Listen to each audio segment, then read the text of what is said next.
Mahigit isang dekada na ako naninirahan sa lugar na to. Sa isang espasyo na parang permanente pero lagi nagbabago.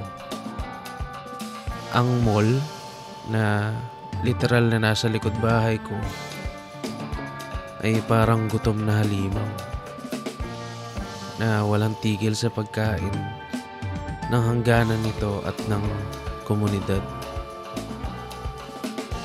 Ang mga litratong ito ay kuha sa mga gabi-gabing paglalakad ko kapag sarado na ang mall.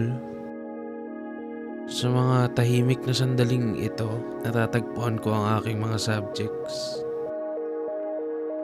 Mga workers na nagtatapos na ng kanilang shift, mga bakanting koridor, at mga nakatagong sulok kung saan tila humihinto yung oras. Nakakaakit para sa akin ang mga tao at espasyong nasa gilid ng liwanag ng mall. Nasa dulo, sa paligid, kung saan bumabagal ang lahat. Nasa pagitan ng totoo at gawa-gawa.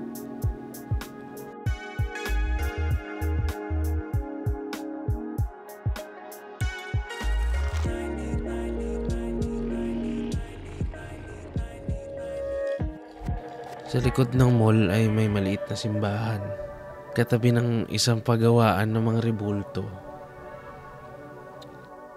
Ang kanilang payapang mga muka ay nakaharap sa napakataas na estruktura ng mall. Kahit dito, nabubura ang hangganan sa pagitan ng banal at komersyal habang ang mga gwardya ng mall ay nagbabantay sa paligid ng simbahan. Isang paalala ng lumalawak na impluwensya ng mall. Ang mga rebulto na nakataas ang mga kamay sa panalangin ay tila hindi nakatingala sa langit kundi sa mall, na parang kinikilala ang presensya nito sa nagbabagong tanawing to.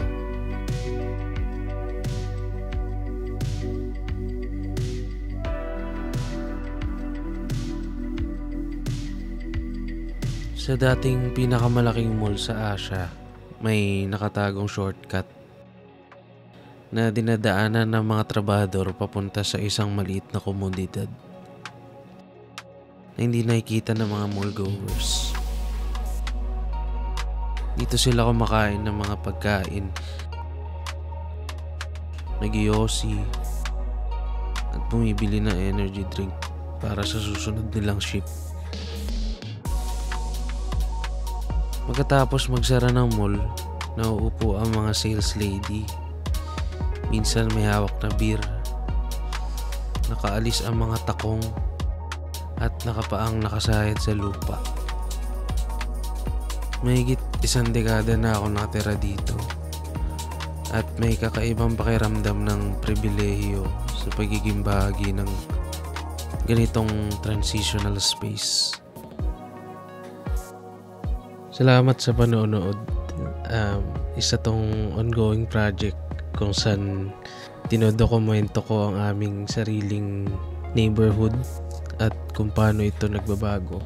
Sinusuri ko ang relasyon ng aming komunidad sa mall.